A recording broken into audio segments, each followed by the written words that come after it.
Hey, Modern Salon, Jerric with Redken here. We're here with the kick-ass Ulta team. Give it up, Ulta!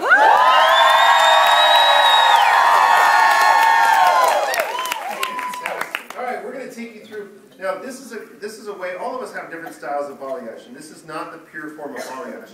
So we're going to go in and figure out a way to lighten all these ends, and right now we're doing it from virgin to lighter. But in the salon, this is a great way to go in and, one, lighten those ends that have gotten dingy. You ever got those clients that the blonde just doesn't feel blonde anymore? You can easily go through and do balayage on the bottom, and it's a great way to add on a service. So if you guys are looking for ways to increase your revenue still without having too much time, this is a great thing to do while they're about to start processing. We call it a brightening service or a lightening service. It's a great way to just go in and re-brighten those ends. Same principle, but just different applications. Sound good? Yes. Cool. Now we're only going to do the front half. You could easily come in and do the back half, but I'm going to go to the side that was completed with all the foils. We're just going to lighten this front. If you want to, if you have time, you guys are the overachievers when you're out there, go ahead and do the back. Now, a little trick about it. Everybody do me a favor. And you just got all comfortable. Stand up. All right. So, if you're right-handed, you put your right foot forward, you put your left foot back. You don't have a lot of room, but a little bit. If you're left-handed, put your left foot forward, right foot back. Cool. Now, what this does is this sets your body. Now think about it. When you sweep, do you sweep like this? No. No, because you look really weird. Right? You sweep to the side. The same mentality with balayage. So that when you put your foot forward and the other foot back, it sets you in line to get a proper sweep. Now, take your arms, unlock them from the T-Rex position to the I'm a normal human position, and that's the idea of how to get a proper sweep when it comes to balayage. This gives you that full range of motion with your wrist, with your arm. Instead of just being wristy, you're all army. I don't know if that's a technical term, but we just made it one. You get the idea, right? It's that sweeping motion. That's the idea behind balayage. And it's a lot of this constant motion is what creates soft, natural-looking balayage because you want to make sure that product's applied naturally. That being said, we're going to move here to the side and start working it. We're also, how many of you have seen the Redken balayage paddle, the small ones? Right? Yes. Guess what?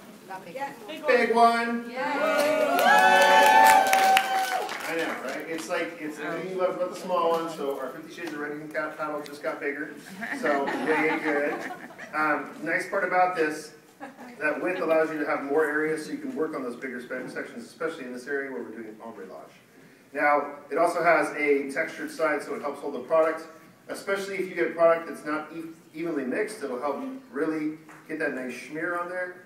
I like to think about like when you're, I don't know, eating a bagel. And you're sharing a bagel with your friend, right? Someone's like, no, never, All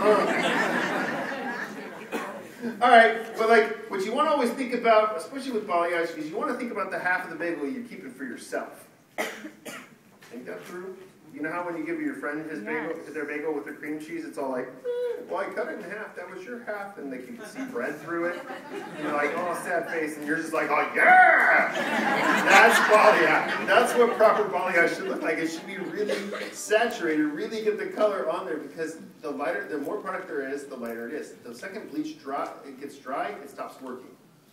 So. That's really important to make sure you have high saturation of product. You good with that? Yes.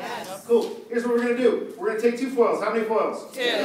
Great. All the hair between those 2 foils is what you're going to color. Boom. Take the rest, kind of clip it out of the way. Now, we're going to get in here. Again, this is where the balayage part comes in. You get that sweepy part. Proper body position, you're looking like this. Yeah. For you, so I'm getting out of the way, I'm going to go over here. Don't overthink it. Whatever you see below the foil, that's what you color. So, create a little point of light, move it on over. Create another little point of light. If you run out of product, you can either get from your bowl or, oh hell yeah, new board. Boom. Come on, don't say like we don't like new stuff. We love new stuff. Here's the trick. We're going to go from a semi-traditional feeling of balayage to down here, much more of hair painting, which is full saturation through the entire piece of the hair. So, we're actually going to spread it out, open it up, and get full saturation. A little trick, bring it back together. Because again, the higher the concentration of bleach, the what? Lighter. Lighter it gets. So we want to have high concentration of lightener through that area. So once we got it laid out, you got 2 choices. You could use a foil, you could use plastic. You could use, we have a new Redken mesh that we're using. Oh, snap. See, new toys, new toys. This is the Redken mesh.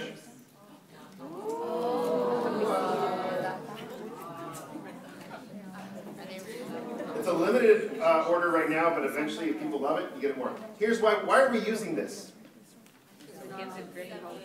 One, so it's not slapped against her face, because like, unless she's got facial hair that needs bleached, you probably don't want that. That never happens in our industry. All right, here, but realistically, we want to isolate it. Why do we want to isolate it? This is the challenge with balayage. Most people do balayage, they watch a video, and they're like, oh my gosh, it's going to come out great. I did it just like the video. What you missed was the part where they cut the video, added a bunch of heat, or redid it.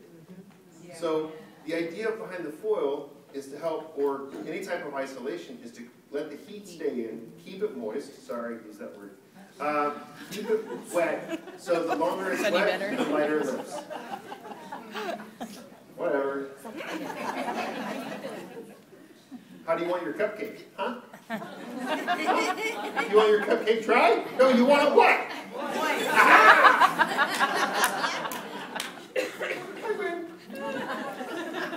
All right, go-to foils. Boom, boom. Grab the hairs in between. Now, Jerric, I didn't bring a board. Jerric, I don't like a board. Cool. Now we get to get all up and personal with our product. Apply it. Make sure that you create soft little points of light. Get some saturation. Now, I'm going to grab this, grab a little dollop, or right there in my palm, bring it on in. Use your palm. Now if you want to, don't really get in there, get your thumb in there and kind of work it. But don't kung fu grip it. Easy, tigers. I've heard that. All right, but you want to work it, but don't kung fu grip, because you do this. Oh, snap. Yep. You see how you can see hair through it? That's the unhappy bagel. We want it to be nice and saturated, so you make sure you get enough product on there, get that full saturation, and kind of work it through, and let it go. Let it go, let it go. Now in this case, if you are going to do that, probably want to have a towel there, because I don't like having schmear everywhere. I have a lot of Jewish clients, so schmear is totally acceptable in my world. Schmear. Okay, so again, you could use foils, you could also use plastic. Product Club makes a plastic. I'm actually going to give a big shout out to Color Track, because I like their plastic way better. Because you know, like most of the balayage like film, like you pull it out and you're like, okay.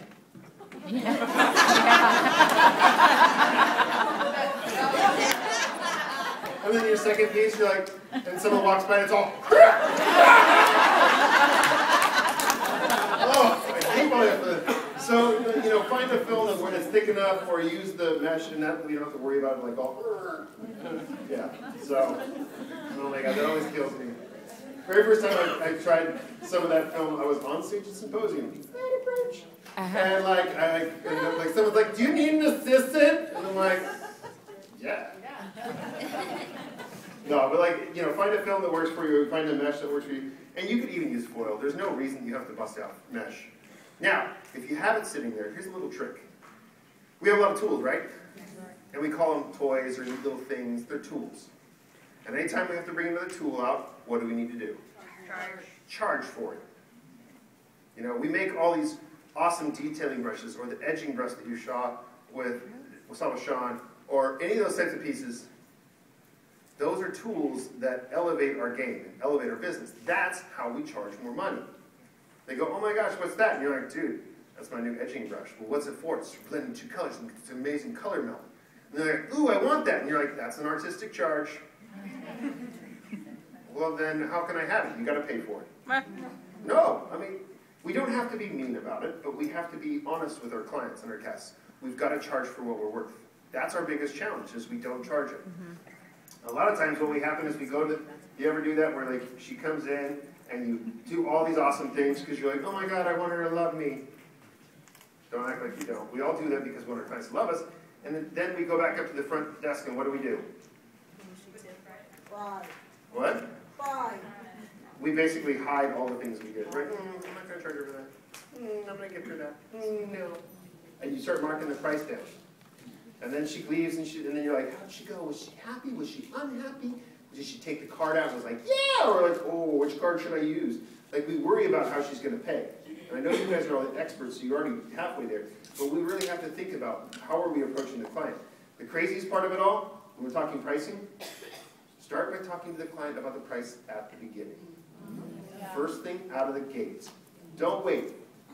Because also, that client that we marked down how much we were going to charge her, you know what happens? She comes back in 8 weeks and she loved you. But when you look at her ticket, you forgot that you marked it down. Instead, you go, oh, she's cheap. I hate her. Whose fault was it? Yours, not theirs. So if we're honest with our clients at the beginning, we're straight up, this is how much it's going to cost, and start offering them options. You want a color melt, with a special tool, there's an additional $20 charge. Now she has that option. I can't afford that right now. That's okay. That doesn't hurt my feelings. That's great. That means maybe next time you know it's available and you can pick it up. But for now, you were going to do exactly what she's paying for. Now we enjoy our experience with the client. It allows us to stop focusing on we're undercharging her, and it allows us to have a good conversation with her and create a different experience. If you guys remember, all this week it's been about the experience, We're going to come back and talk about that in a second. Right now, I want you guys to get an opportunity to go out there and try this. Sound good? Yeah. All right, time out before you go. Here's what's going to happen. You're going to go out there. You have those areas. You still have additional foils. You can put the foil in between. You're going to do the front half. If you find that we're still going, keep on going to the back. You've got, again, how awesome has the design team been? Please give it up for the design team. The design team is currently in the process of refilling your tubs with lightener right now and 40 volume. So we're going to head out there. You guys are going to do the front and back. Yes? Yes. Yes. 1 second. The entire process has to be how many minutes take? That's an awesome question. We're going to talk about it when we come back while the heads are processing. Sound good? Yes. Cool. Let's do it, guys. Thanks, Jerric. Thank you, guys. Have a great day, Wonderful.